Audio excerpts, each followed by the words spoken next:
Petikan Alkitab untuk khotbah adalah daripada Kejadian 7 ayat 8 hingga 11.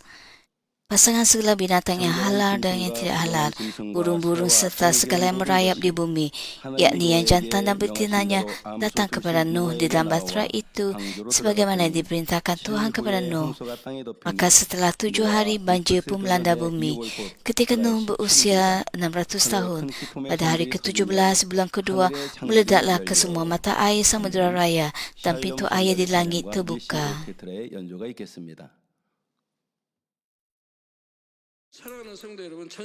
Saudara dan saudari yang saya kasih dalam Tuhan Yesus, semua anggota Mami di seluruh negara dan seluruh dunia, anggota Mami di Gereja Pusat, semua yang beribadat dalam talian di seluruh dunia, serta penonton penyiaran GCN.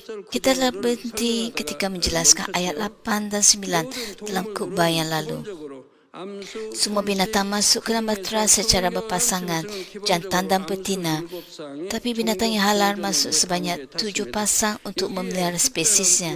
Selain itu, binatang yang tidak halal diambil 1 pasang bagi tujuan tertentu, sementara binatang yang halal diambil 7 pasang lagi. Bagaimana begitu banyak jenis binatang dapat hidup bersama dalam ruang yang terhad selama lebih daripada setahun? Tempoh itu bukan tempoh yang singkat, tetapi lebih daripada 1 tahun.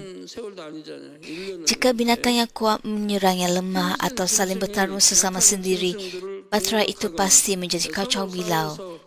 Bahtera itu mempunyai 3 tingkat.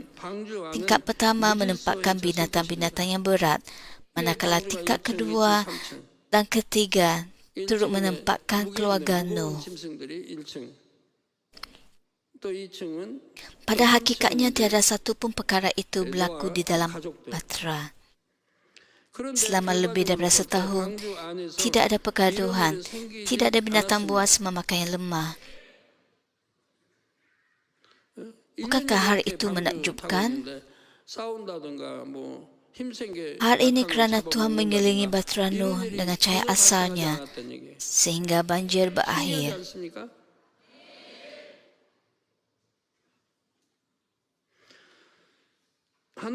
Tuhan melitupi bahtera itu dan cahaya asalnya, dan semua binatang di dalamnya juga dilitupi oleh cahaya itu. Itulah sebabnya tidak ada sifat ganas. Semua binatang menjadi jinak dan lemah lembut. Oleh itu, Nuh hidup di dalam ruang yang dikelilingi oleh cahaya asal, bahkan selepas banjir. Bahtera itu tetap dilitupi cahaya asar sehingga banjir berakhir. Oleh itu, binatang-binatang tersebut tidak menampakkan sifat jahat sehinggalah binatang-binatang keluar dari bahtera dan dengan taat mengikut arahan Nuh.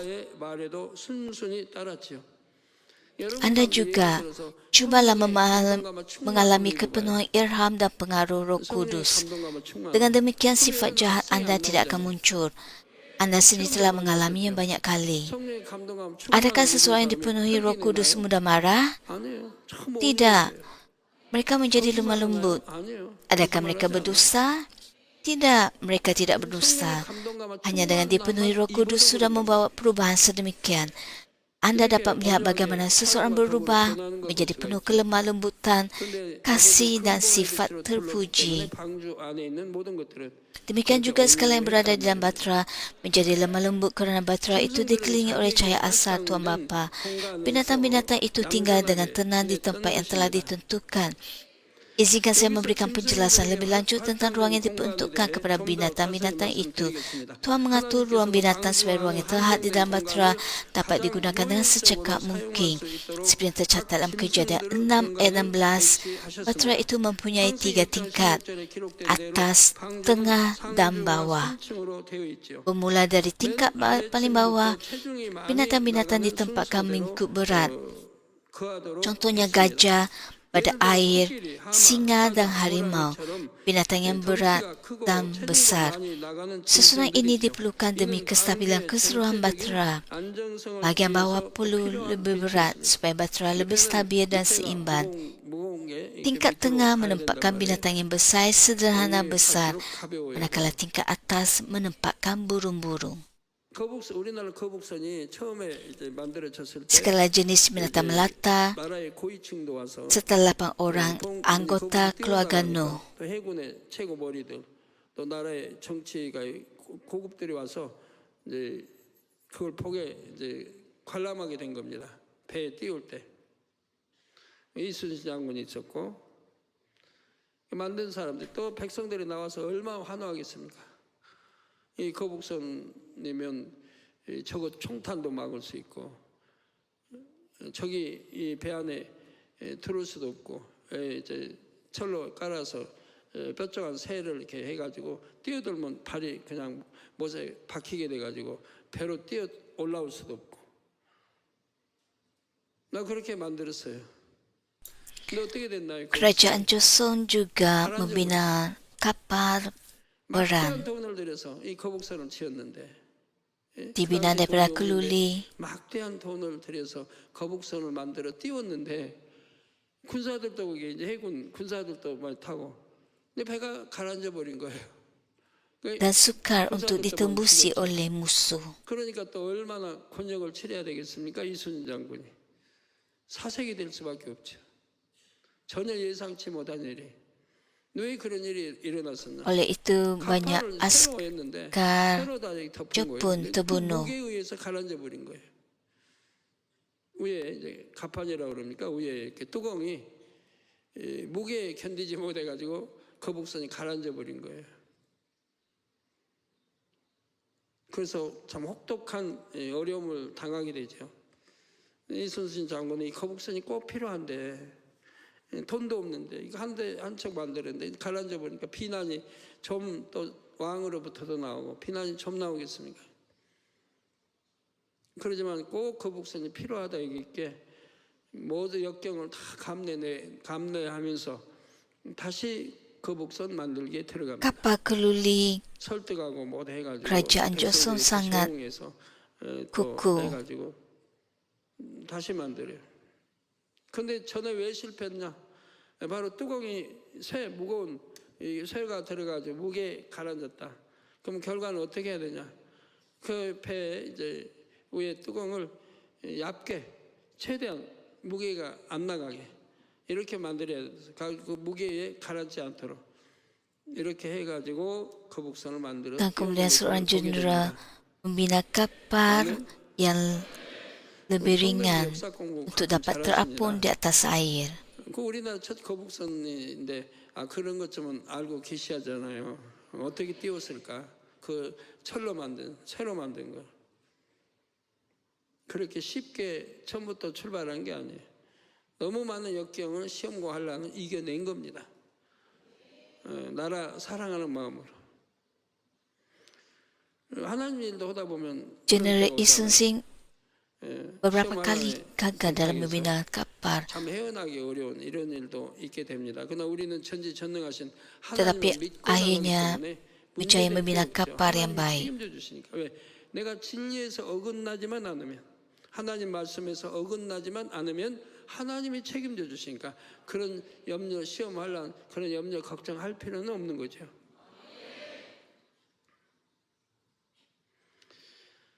그래서 방주의 전체적인 안정성을 위해서 필요한 배치. Ada yang mungkin tertanya-tanya bagaimana Nuh dan keluarganya dapat tinggal di tingkat yang sama dengan burung-burung dan binatang melata. 중간층에는 그 다음 크기의 짐승들이, 맨 위층에는 새들과 땅에 기는 것들과 노아의 8 식구가 거했습니다. Walaupun mereka tinggal di tingkat yang sama, ruang-ruang di dalam batra dibahagikan dengan baik, sehingga Nuh dan keluarganya tidak mengalami kesulitan. 계십니까? 같은 층에 산다 해도 공간이 잘 구분되어 있었지요. 노아와 그의 식구들이 사는데 불편하지 않았던 것입니다. Selain itu, bagian dalam batra dibahagikan dengan sangat teratur. Sebagai contoh, setiap tingkat mempunyai ruang simpanan makanan sendiri. Jika hanya ada satu tempat simpanan makanan pada satu tingkat, usaha naik turun untuk memberi makan kepada binatang-binatang pasti sangat berat. Tuhan mengarahkan Nuh supaya membina ruang simpanan makanan bagi binatang-binatang itu di hujung sebelah kanan setiap tingkat. 끝에 만들게 하셨습니다. Binatang-binatang itu hanya diberikan makanan dan air sekali sehari. Binatang biasanya perlu makan dengan kerap. Dan dalam situasi gajah, gajah perlu makan hampir 20 jam berterusan hanya untuk mengisi perutnya. Ada juga binatang lain yang begitu, tapi semuanya hanya diberi makan sekali sehari. Oleh itu, bagaimana binatang-binatang itu dapat bertahan? Semuanya kerana rahmat Tuhan. Oleh sebab binatang-binatang itu dikelilingi oleh cahaya dan dipelihara oleh rahmat Tuhan, walaupun makan hanya sekali sehari, binatang-binatang tidak berasa lapar. Makanan diberikan tidaklah sampai benar-benar kenyang, tapi juga tidak terlalu sedikit sehingga binatang-binatang itu kelaparan. Oleh sebab batera itu dikelilingi oleh cahaya asal Tuhan, binatang-binatang itu dapat hidup dengan cukup hanya dengan satu bahagian makanan tetap pada setiap hari. Bagi Nuh dan keluarganya, memberi makan kepada semua binatang walaupun hanya sekali sehari bukanlah tugas yang mudah. Namun begitu, tugas yang lebih sukar daripada memberikan makanan kepada binatang ialah menguruskan najis binatang. Dengan begitu banyak binatang, burung, ular dan makhluk melata, mengendalikan semua najis itu tentu bukan perkara mudah bagi 8 anggota keluarga Nuh. Walaupun hanya makan sekali sehari, jumlah binatang yang begitu banyak tetap menghasilkan najis yang sangat banyak. Jika Nuh dan keluarganya perlu membersihkan setiap kandang satu persatu, hal itu pasti menjadi beban yang sangat berat dan memenatkan. Oleh itu, bagaimana Nuh dan keluarganya menyelesaikan masalah ini? Tuhan Bapa telah mengetahui hal ini terlebih dahulu dan mengarahkan Nuh untuk membina kemudahan pembuangan sisa ketika membina batera. Sejak awal lagi dia memerintahkan supaya setiap tingkat mempunyai sistem pembuangan sisa. Apabila binatang-binatang membuang najis di tempat tertentu di dalam ruang mereka, semua sisa itu akan dikumpulkan di satu tempat. Nuh dan keluarganya hanya perlu membuang sisa yang telah terkumpul di satu tempat itu keluar batera. Sepanjang masa mereka berada di dalam batera, Nuh dan keluarganya menghabiskan banyak masa menjaga binatang-binatang itu sehingga mereka sentiasa sibuk. Oleh itu, mereka tidak mempunyai masa untuk berasa bosan atau melayan pemikiran lain. Secara fizikal, mereka menanggung kerja yang sangat berat dan menjalani setiap hari dengan penuh kesibukan. Namun begitu, mereka tidak bersungut atau mengeluh tentang keadaan mereka. Sebaliknya, mereka bersyukur kerana telah diselamatkan daripada penghakiman. Oleh itu, mereka tidak melakukan tugas mereka dengan terpaksa atau sambil lewa. Walaupun kerja itu mungkin kelihatan tidak menyenangkan, mereka melaksanakan tanggungjawab mereka dengan setia, penuh rasa syukur dan sukacita sepanjang kehidupan mereka di dalam batera. Oleh sebab Tuhan memberikan hikmat, Dia mengajarkan cara mengendalikan sisa buangan itu. Dia mengarahkan supaya semuanya mengalir ke satu bahagian untuk dibuang, dan kerana terdapat banyak air laut, semuanya dapat dibersihkan. Pada masa yang sama, binatang-binatang itu juga jinak. Maka apa yang diberikan membuang najis pada tempat dan waktu yang betul, lalu semuanya dibersihkan. Oleh itu, tidak perlu membersihkan najis binatang sepanjang hari. Dan oleh sebab binatang-binatang berada di dalam cahaya asal, binatang-binatang itu taat dengan baik. Ada aturan dan semuanya diatur sedemikian rupa. Saudara dan saudari yang saya kasihi, anda telah menerima rahmat keselamatan juga harus menjalani kehidupan iman dengan hati dan sikap seperti ini. Kini, banyak orang telah menyedari makna sebenar iman dan hidup sesuai dengannya. Banyak orang yang secara sukarela menghadiri pelbagai ibadat dan perjumpaan doa, malah sendiri mencari peluang untuk melayani. Sebagai contoh, saya telah melihat banyak orang yang rela membersihkan tandas atau tempat kudus gereja. Ada juga banyak orang setia melayani di kafeteria, dalam kawalan lalu lintas atau dalam kerja pembersihan, sama ada ketika cuaca panas atau sejuk. Walaupun secara fizikal meletihkan dan tidak menyenangkan, banyak orang melayani dengan sukacita kerana bersyukur atas rahmat keselamatan. Saya dengan tulus mengucapkan terima kasih kepada mereka semua. Sudah tentu tidak seorang pun daripada anda yang mula melayani dengan rasa syukur kini melakukannya dengan terpaksa kerana kewajipan semata-mata. Hati yang berkata saya melayani kerana bersyukur atas rahmat Tuhan tidak boleh berubah. Walaupun seseorang melukai hati anda atau menyinggung perasaan anda, adakah hal itu patut mengubah hati anda terhadap Tuhan? Tuhan bukan penyebab kesusahan anda, jadi mengapa hati anda terhadapnya harus berubah? Apabila anda menghadapi masalah dalam hubungan dengan orang lain, hal itu sebenarnya berpeluang untuk menumbuhkan ketidakbenaran hati anda sendiri. Anda harus mengambil peluang itu dan berubah menjadi hati yang dikehendaki Tuhan. Nuh bersama keluarganya hidup dengan setia dan tenang dalam bahtera, bersyukur atas rahmat keselamatan walaupun kehidupan di situ sukar. Bahtera secara rohani melambangkan firman Tuhan. Jika anda ingin hidup dalam bahtera rohani ini, hati anda bersyukur atas keselamatan tidak boleh berubah. Tidak kira betapa kuat ribut mengamuk, angin bertiup, atau ujian dan kesengsaraan datang, selagi anda tetap berada di dalam bahtera segala bangsa ini, anda tidak akan digoncangkan.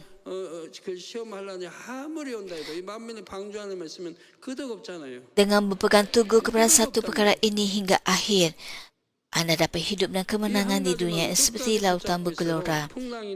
Ingatlah hal ini dan semoga anda membawa sukacita kepada Tuhan Bapa dan Tuhan Yesus yang telah memberikan segala-galanya untuk menyelamatkan kita. Saya berdoa dalam nama Tuhan Yesus. Sekarang marilah kita meneliti ayat 10. Maka setelah 7 hari banjir pun melanda bumi. Tuhan telah pun berfirman dalam ayat 4 bahawa dia akan mula menurunkan hujan selepas 7 hari. 7 hari ini merupakan tempoh rahmat untuk menggenapkan keadaan Tuhan dengan sepenuhnya. Hal ini menunjukkan bahawa ketika Tuhan melaksanakan penghakiman banjir, dia melakukannya tepat menurut keadilan telah ditetapkan di dalam alam rohani tanpa menambah atau mengurangkan apa-apa pun. Hal ini menyatakan betapa telitinya Tuhan mempertimbangkan segala sesuatu. Namun begitu firman Tuhan, 7 hari lagi aku akan menurunkan hujan, juga mengandungi maksud bahawa Tuhan akan memulakan suatu pemumpukan manusia yang baru melalui Nuh dan keturunannya. Di dunia ini orang berkata, graduasi bukanlah pengakhiran tetapi satu permulaan yang baru. Demikian juga walaupun penghakiman banjir kelihatan seperti mengakhiri sejarah pemumpukan manusia, sebenarnya itu bukanlah pengakhiran tetapi satu permulaan yang baru. Frasa banjir pun melanda bumi juga mengandungi makna rohani. Bumi melambangkan kegelapan, manakala banjir iaitu air melambangkan firman Tuhan. Oleh itu banjir pun melanda bumi bermaksud Tuhan menghakimi dan memperharu dunia yang telah dicemari oleh kuasa kegelapan dengan air firman-Nya. Syaitan berusaha membina dunia yang di bumi dengan menanamkan kegelapan iaitu kejahatan ke dalam hati manusia. Anda mesti sangat berhati-hati sekarang. Berwaspadalah terhadap antikristus, khususnya pada akhir zaman ini. Kejahatan berterusan ditanamkan ke dalam hati dan pemikiran anda. Perzinaan, hawa nafsu, iri hati, cemburu, kebencian, penghakiman, penghukuman dan salah faham. Dengan demikian, perasaan dendam dan segala jenis kejahatan berterusan disemai ke dalam hati dan fikiran anda. Jika anda menerima dan bertindak menurutnya, semuanya akan berakar di dalam hati anda. Hal ini sangat menakutkan. Selepas 1, 2 atau 3 bulan, hati anda menjadi tidak terkawal bahkan oleh diri anda sendiri. Hati anda menjadi sesuatu yang anda sendiri tidak dapat kuasai kerana syaitan telah meniupkan semua itu dan memerintah atasnya. Kemudian anda tidak lagi mampu mengendalikannya. Perzinahan, hawa nafsu, kemarahan, semuanya sama sahaja. Anda tidak boleh menerima pekerjaan syaitan. Anda tidak boleh menerima ketidakbenaran. Anda harus dikelilingi oleh cahaya dan menolak ketidakbenaran. Tapi kerana ketidakbenaran tidak diterima sejak awal, hasil seperti itu pun terjadi. Itulah sebabnya saya meminta anda supaya memutuskan segala sesuatu yang membolehkan hal-hal seperti itu masuk. Putuskan semuanya. Jika anda memutuskan perkara-perkara duniawi, anda tidak boleh menerimanya. Tanpa Tanpa kegelapan, hanya cahaya yang tinggal. Hati anda mesti tetap berada dalam cahaya seperti yang difirmankan Tuhan. Jika anda mengasihi dunia, kasih Tuhan tidak ada dalam anda. Jika kasih Tuhan tidak ada di dalam anda, bagaimana anda dapat memanggil diri sebagai anak lelaki atau anak perempuan Tuhan atau mendakwa memiliki keselamatan? Anda mesti menjadi anak-anak Tuhan. Dan kasihnya mesti memenuhi hati anda dengan sepenuhnya. Dengan demikian, apabila Tuhan berfirman, anak lakiku atau anak perempuanku, anda dapat menjawab, ya. Dengan demikian, syaitan berusaha untuk membina dunia di bumi ini dengan menanamkan ketidakbenaran dan kegelapan ke dalam hati dan fikiran anda, lalu menarik anda ke dalam wilayahnya. Hal ini sangat mengerikan. Anda, anak-anak muda dan para pelajar, pastikan anda benar-benar memahami bahawa hal ini menakutkan. Anda mesti memahami hal ini. Saya bukan sekadar bercakap. Ini merupakan kenyataan dan hal ini sangat menakutkan. Pada bila-bila masa saja anda boleh ditawan. Tak hanya dengan mengikuti perkara duniawi sekali atau dua kali, anda akan dicemari. Kemudian apabila anda tenggelam lebih dalam, hal ini seperti jatuh ke lampayan lumpur. Anda tidak dapat melepaskan diri. Jika sesuatu berterusan cukup lama, hari menjadi ketagihan. Dan apabila sudah ketagih, anda tidak dapat membebaskan diri. Hal ini tidak boleh anda lakukan. Walaupun anda cuba melarikan diri dan kekuatan sendiri, anda tidak akan mampu. Ketagihan alkohol, ketagihan merokok, ketagihan perjudian, ketagihan dada, ketagihan permainan video, ketagihan internet. Terdapat begitu banyak jenis ketagihan. Apabila anda jatuh ke dalamnya, sangat sukar untuk keluar. Syaitan berusaha membina dunianya di bumi dengan menanamkan kegelapan, iaitu kejahatan, ke dalam hati manusia. Dunia dipenuhi dosa dan rancangan iblis dan syaitan kelihatan hampir berjaya. Namun begitu, Tuhan Bapa telah menyediakan Nuh, orang benar pada zamannya untuk saat itu. Apabila keadilan digenapkan, dia menutupi bumi dengan air dan memperbarui dunia. Dengan demikian, sejarah pembukaan manusia diteruskan. Sejarah pembukaan manusia tidak berakhir. Sebaliknya dimeluahkan semula melalui Nuh.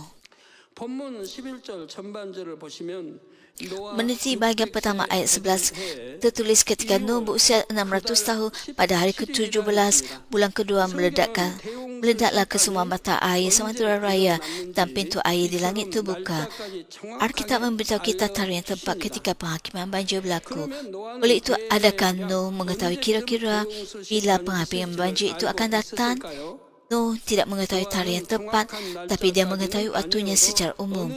Dia juga mengetahui peranannya, bahawa seluruh umat manusia akan binasa dalam banjir dan melalui dirinya manusia akan berkembang semula.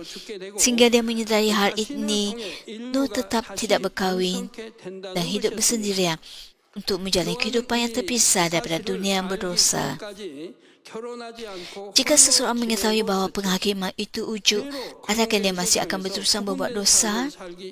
Itulah sebabnya banyak anggota gereja kita menjalani kehidupan yang terpisah. Hal ini merupakan satu berkat yang besar. Baik lelaki maupun perempuan hidup sedemikian.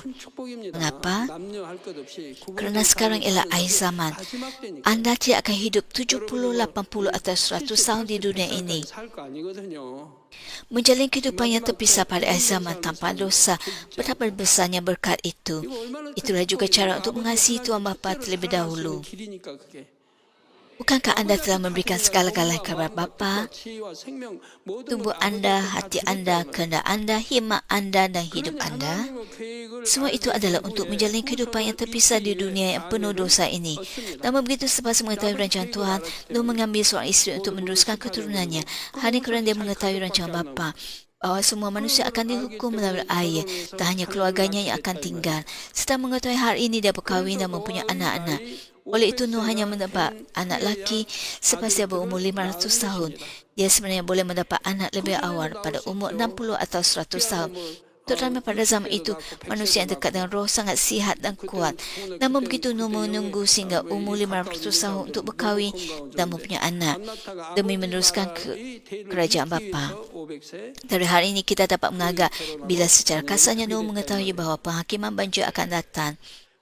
Dengan kata lain, Tuhan memberi Nuh bukan sekadar beberapa dekad, tapi masa yang mencukupi untuk mempersiapkan penghakiman banjir itu. Tuhan benar-benar memberi Nuh masa yang cukup untuk membina bahtera bagi menghadapi penghakiman itu.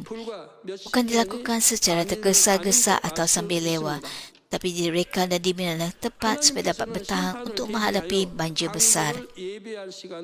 Hari bukan saja untuk Nuh, tapi juga untuk orang pada zamannya, supaya mereka juga mempunyai peluang untuk menerima keselamatan. Nuh menempuh tempoh yang panjang itu dengan iman dan ketaatan kepada firman Tuhan. Dia membina bahtera dan menyediakan makanan. Dia juga dengan tekun memberitakan kepada orang ramai bahawa penghakiman banjir semakin dekat. Namun begitu hanya 8 orang anggota keluarga Nuh yang diselamatkan daripada penghakiman banjir itu. Walaupun Nuh berseru berulang-ulang kali, tiada siapa yang mendengar. Saudara dan saudara yang saya kasih, demikian juga pada hari ini. Saudara dan saudara yang saya kasih, keadaan air zaman ini benar-benar serupa dengan zaman banjir Nuh. Tuhan Bapa telah menetapkan ketentuan air zaman sebelum dunia ini diciptakan. Dia juga telah membuat persiapan untuknya. Marilah kita berhenti seketika untuk memperjelas istilah ini.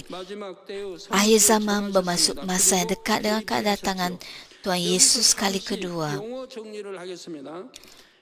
Apabila kita menyebut akhir zaman, sering juga muncul istilah seperti hari-hari terakhir, zaman akhir dan akhir dunia. Setiap istilah ini mempunyai makna yang berbeza, jadi anda mesti memahaminya dengan betul.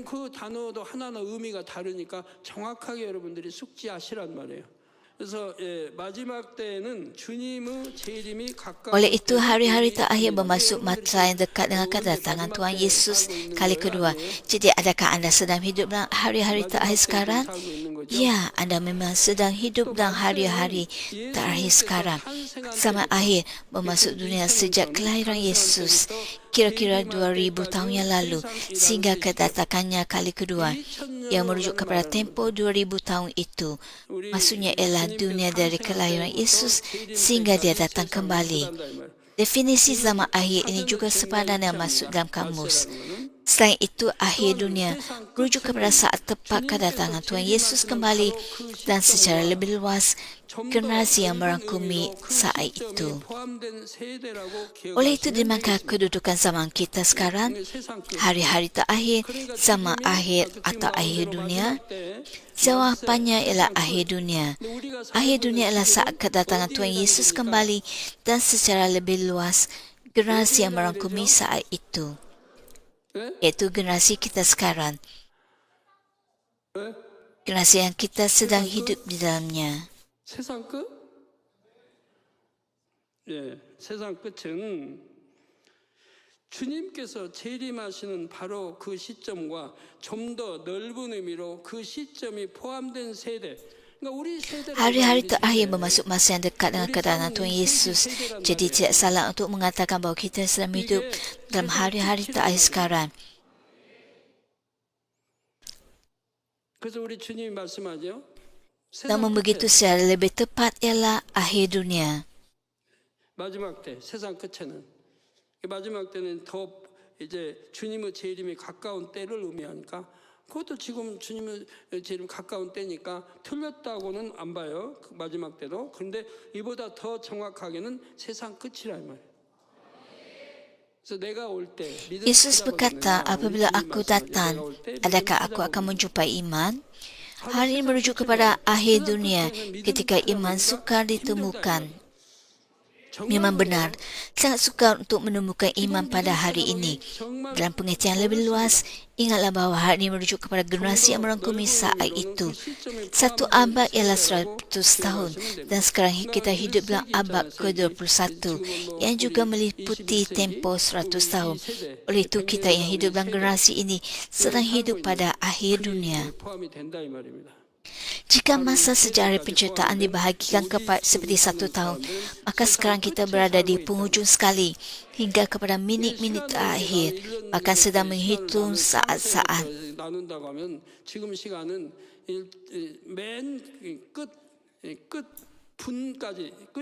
Kita sedang menghitung saat-saat akhir itu. Ia benar-benar tepat di hadapan mata kita. Tuan Bapa yang mengetahui jenis gereja dan gembala yang diperlukan untuk menyelamatkan banyak jiwa pada akhir zaman telah membuat persiapan sejak lama dahulu. Sama seperti Tuhan memaklumkan Nuh secara umum Bila penghakiman banjir akan datang dan menyuruhnya membuat persiapan.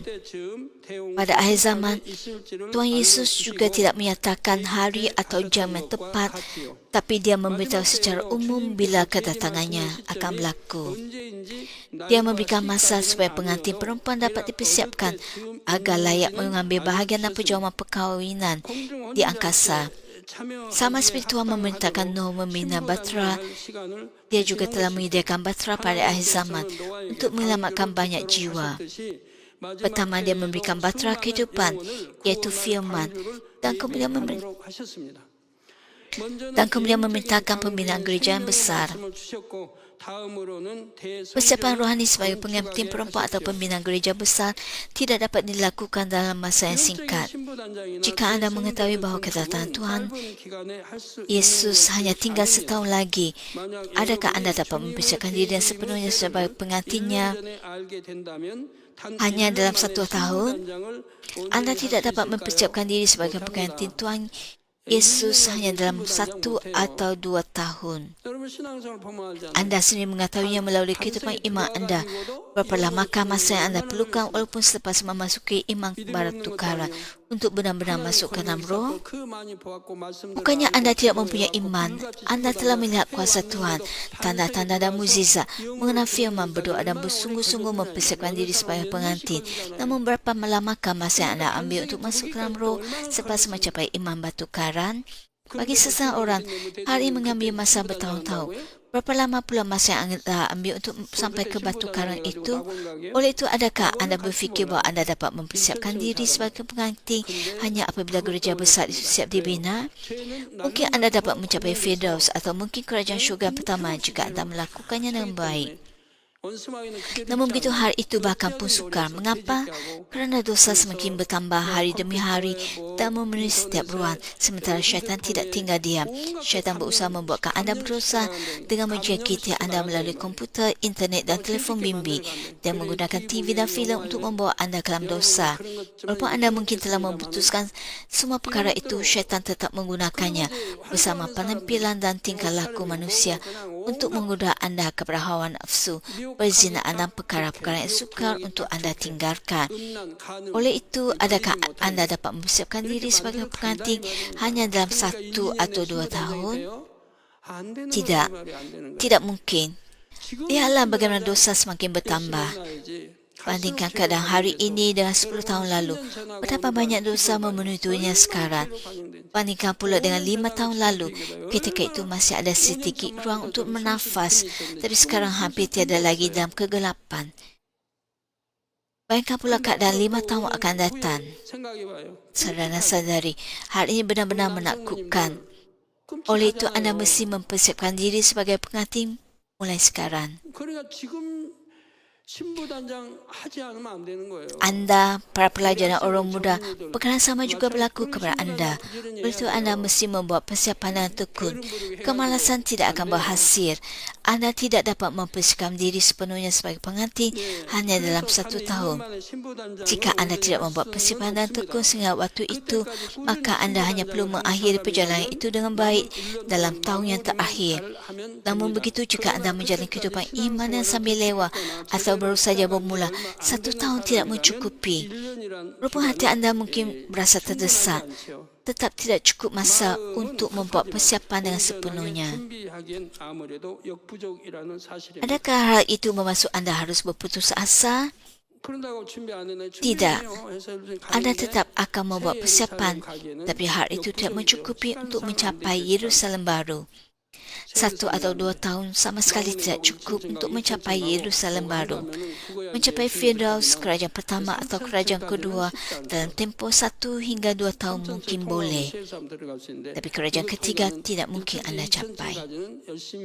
Melepasi kerajaan syurga ketiga untuk masuk ke Yerusalem baru, jauh lebih sukar dalam tempoh yang begitu singkat. 인정받기까지 시간이 필요했다는 Mula-mula 그런 persiapan rohani 정도 diperlukan sama seperti Nuh memerlukan masa untuk diakui sebagai orang benar pada zamannya. Anda sebagai orang percaya juga memerlukan masa untuk layak membina gereja besar itu.